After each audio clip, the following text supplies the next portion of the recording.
अरविंद केजरीवाल की गिरफ्तारी पर भगवंत मान का इंटरव्यू। पंजाब के मुख्यमंत्री भगवंत मान ने कहा, जेल से ही दिल्ली की सरकार चलेगी।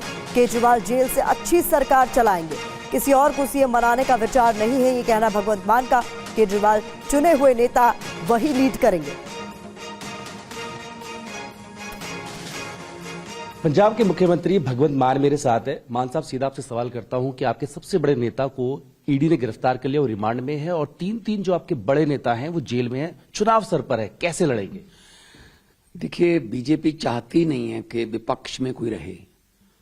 कभी वो राहुल गांधी की एमपीशिप को एकदम से शायद कोर्ट से दिल्ली तक वो समन या ऑर्डर पहुंचा नहीं होगा, इन्होंने एकदम से राहुल गांधी की एमपीशिप को सस्पेंड कर दिया, उनका घर छीन लिया, हेमंत सोरेन को गिरफ्तार कर लिया, ममता दीदी को गवर्नर तंग कर रहा है, स्टालिन का भाषण पढ़ने से इनकार कर रहा है। जो मुख्यमंत्री हैं तमिलनाडु के, बजट सेशन में गवर्नर कह रहा है कि मैं भाषण नहीं पढ़ूंगा।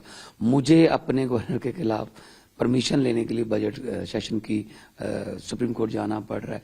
दिल्ली में अरविंद केजरीवाल को जितना तंग किया जा रहा है, मेरे ख्याल में शायद ही इस देश की हिस्ट्री में हो।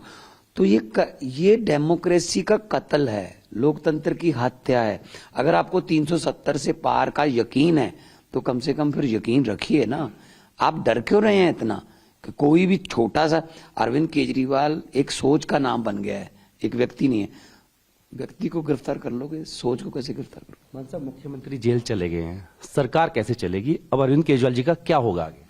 नहीं, जेल चले गए हैं, ये पक्का थोड़ी जेल चले गए हैं, दोषी थोड़ी साबित हुए हैं, आरोप लगाया है तो जेल में से भी चला सकते हैं, कोई ऐसी बात नहीं है। पहले सुब्रतो सहारा जब एक चिटफंड घोटाले में आ गए थे 20,000 करोड़ के, तो उनको सुप्रीम कोर्ट ने कहा था कि आप पैसे दे दीजिए वापस तो हम छोड़ देंगे।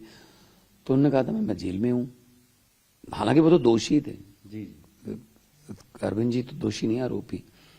तो जेल में ऑफिस बनाने की इजाजत दे दी गई थी ताकि वो साइन कर सके। तो इसमें क्या है, ये तो आरोपी हैं, दोषी नहीं है, तो जेल से सरकार चलेगी, अच्छी चलेगी। आप लोग कहते रहे कि दिल्ली की सरकार को चलने नहीं दिया था, बहुत सारी अड़चनें होती हैं, अड़चनें आगे भी आएगी। हो सकता है फैसले लेने में बहुत देरी हो जाए, तो फैसले देरी से ना हो। ऐसा हो सकता है कि फैसले मुख्यमंत्री करें लेकिन किसी को डेजिग्नेट कर दें, कोई डेजिग्नेट सीएम बना दें। ऐसा अभी हमारी पार्टी में कोई ऐसा विचार नहीं है। लेकिन अरविंद जी हमारे सुप्रीमो हैं, वो पार्टी के गठित उन्होंने की है, प्रधान हैं और चुने हुए हैं डेमोक्रेटिक तरीके से। तो जो इंटरनल डेमोक्रेसी हमारी पार्टी में, वो उसके हिसाब से चुने हुए हैं, वही करेंगे लीड। पार्टी के जो स्टार चुनाव प्रचारक है, मुखिया हैं, वो जेल में प्रचार नहीं कर पाएंगे, कैसे मैनेज करेंगे? पार्टी कौन चलाएगा? कैसे चुनाव को मैनेज करेंगे? और अभी फैसले ले कौन रहा है? नहीं, आपको क्या पता कितनी देर जेल में रहेंगे? तो हमें न्यायालय पर यकीन है, जल्दी बाहर आएंगे, जमानत पर आ जाएंगे, बाहर आएंगे। हम तो जो ट्रायल फेस करेंगे, और जो मेरी जिम्मेदारी लगेगी मैं भी निभाऊंगा। मुझे स्टार कैंपेनर पहले भी बनाया गया था। 2014 में आम आदमी पार्टी के 4 एमपी आए थे, मैं उनमें से एक था, संगरूर से।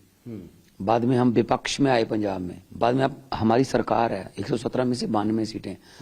तो पंजाब के लोग जो हैं वो लीड करते हैं देश को, चाहे वो आजादी की लहर हो, चाहे वो ग्रीन रेवोल्यूशन हो, चाहे कोई भी हो।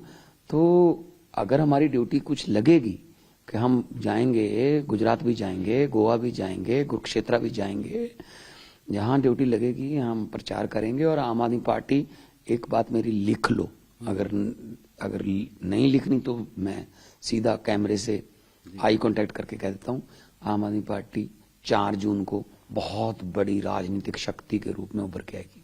सर, आप ही कहते रहे हैं कि पीएमएलए कानून जो है वो ड्रग्स को और आतंकवादियों को रोकने के लिए किया गया था, आपके नेताओं पे लगा जा रहा है। जो अंदर जाता है वो जल्दी से बाहर नहीं आता, इसलिए मैंने सवाल पूछा था, क्या जब तक सीएम अंदर है अनुपस्थिति में आप दिल्ली को देखेंगे? आप सीएम को आतंकवादी या को क्रिमिनल के साथ कंपेयर नहीं कर सकते ना। नहीं, मैं ये नहीं कह रहा, मैं कह रहा हूँ पीएमएलए का जो कानून था वो उनके लिए आया था, ड्रग्स के लिए, लेकिन उनको विपक्ष के नेताओं को जेल में डालने के लिए इस्तेमाल हो रहा है, इस तरह के आरोप। नहीं, व्यापम घोटाला हुआ था ना। जी, कहाँ है वो साहब? आज एमएलए की टिकट दे दी, एमपी की टिकट दे दी, ठीक है ना। तो अपने वाले जब अच्छा, अशोक चौहान एक दिन पहले तक बहुत बड़ा भ्रष्टाचारी था। जब बीजेपी ज्वाइन कर ली, ये ऐसे हो गया, तो जी वॉशिंग मशीन में धुल गया। ये नहीं चलेगा ना कि आप एक तरफ ही आरोप लगा रहे हो, एक तरफ ही आरोप लगा रहे हो कि यही दोषी हैं बस। हम तो, वो कहते हैं कि हम ना खाएंगे ना खाने देंगे। अभी इलेक्ट्रिक बॉन्ड से क्या निकला है? 8,000 करोड़। 8,000। पहले ईडी आती है, 10 दिन बाद बॉन्ड खरीदे जाते हैं।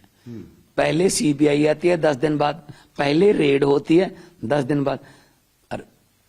मनीष सिसोदिया जी को जेल में अप्रोच किया गया था कि बीजेपी ज्वाइन कर लो, छोड़ देते हैं। तो मतलब ये कानून हो गए, ये खुद कानून हो गए।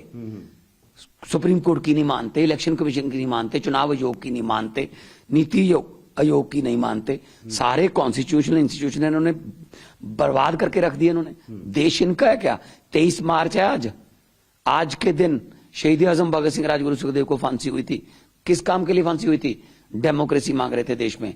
आज उनकी रूह तड़प रही होगी, उनकी आत्मा तड़प रही होगी कि ये डेमोक्रेसी के लिए हमने शहीदी दे दी। तो ये कोई शहीदी मतलब इन्होंने, जो हमारे योद्धा जिन्होंने हमें देश लेके दिया, उनकी शहीदी का मजाक उड़ा रहे हैं। हाँ, जीत जाओ, अपनी लहर से जीत जाओ। अगर मोदी वेव पर आपको यकीन है, जीतिए, हम सार माथे पे लेंगे जनता के फतवे को। लेकिन ऐसा तो ना करो ना कि हम आपको लड़ने नहीं देंगे, खुद ही लड़ेंगे और खुद ही जीतेंगे। सर, आखिरी सवाल आपसे पूछूंगा। एक दिन पहले ईडी हाईकोर्ट जाती है, जब आप जाते हैं तो कहते हैं कि व्यक्तिगत कैपेसिटी में बना रहे हैं, ये आरोपी है, ये भी नहीं कहती है। अगले दिन उसी दिन गिरफ्तार करती है, अगले दिन जो कोर्ट में पेश करती है तो कहते हैं वो किंगपिन है, 100 करोड़ रुपया लिया। आप इसको कैसे देखते हैं? चैट ही बता रहे हो। देखो, शरद रेड्डी कोई बंदा है जी, 20 बयान उसके ये हैं कि मैं केजरीवाल को जानता नहीं। उसको गिरफ्तार कर लीजिए। 21वां बयान जेल में से आता है कि जी मैं केजरीवाल को मिला था और ये बातें हुई थी। ये बयान हो गया। वही बंदे की अब इलेक्ट्रिक बॉन्ड में भी आ गया कि जब जेल गया 10 दिन बाद उसने 55 करोड़ बीजेपी को दिया। तो मुझे ये बता दीजिए, रिश्वत कौन खा रहा है? रिश्वत किसको मिल रही है? 8,000 करोड़ को तो चंदा कहते हो, जो स्कूल बनाता है, अस्पताल बनाता है, बिजली फ्री करता है, उसको धंधा कहते हो। ये तो नहीं चलेगा। बात कर ली, शुक्रिया।